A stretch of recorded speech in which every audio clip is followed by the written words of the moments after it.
নবী আলাইহিস সালাম সামনে অগ্রসর হয়ে গেলেন। কিছু দূর যাওয়ার পর দেখে একটা মহিলা, কয়েকজন পুরুষ একটা পাতিলের ভিতরে পাকানো কিছু গোশত আছে, আর একটা পাতিলের ভিতরে কিছু কাঁচা পচা দুর্গন্ধময় গোশত। ওই পচা দুর্গন্ধময় গোশতগুলো থেকে ভক্ষণ করতেছে, পাকানো গোশত খায় না।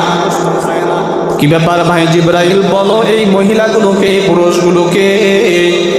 বলে এই মহিলা এবং এই পুরুষগুলো হলো নিজের স্ত্রী থাকার পরেও, নিজের স্বামী থাকার পরেও অন্যের সাথে পরকীয়ায় লিপ্ত হয়েছে, অন্যের সাথে জিনা করত, যার কারণে আল্লাহ রাব্বুল আলামিন তাদের জন্য কিয়ামত পর্যন্ত এই শাস্তি নির্ধারণ করে দিয়েছে।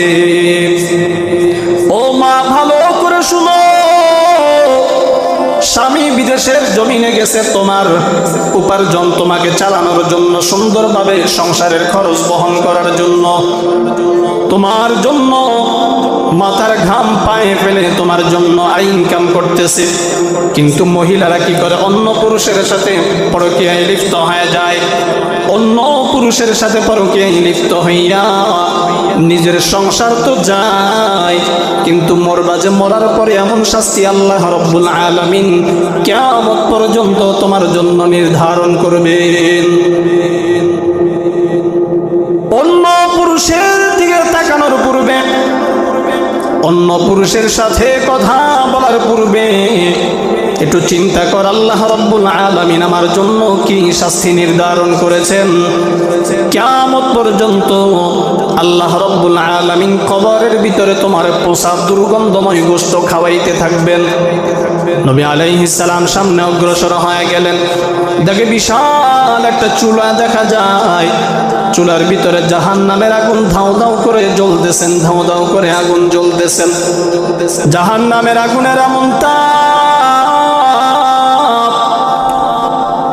ওই তাপের সাথে বাষ্পের সাথে মানুষগুলো উপরের দিকে উঠতেছে। যখন জাহান্নাম থেকে বের হবে তখনই ফেরেশতারা ঢাকনা মেরে দেয়, আবার জাহান্নামের অতল গহীরে গিয়া পড়ে। কি ব্যাপার? এই লোকগুলো কারা? তাদের জন্য এই শাস্তি কেন দেওয়া হলো? নবী আলাইহিস সালাম ডাক দিয়া বলেন, ওই মহিলাগুলো, পুরুষগুলো উলঙ্গ ছিল, তাদের লজ্জাস্থানের ভিতরে সাপ বিচ্ছু কামড়াইতেছিল। জিবরাইল আমিন ডাক দিয়া বলে, ওই সমস্ত লোক যারা দুনিয়ার জমিনে বসে জিনায় লিপ্ত হইতো, জিনা করতো,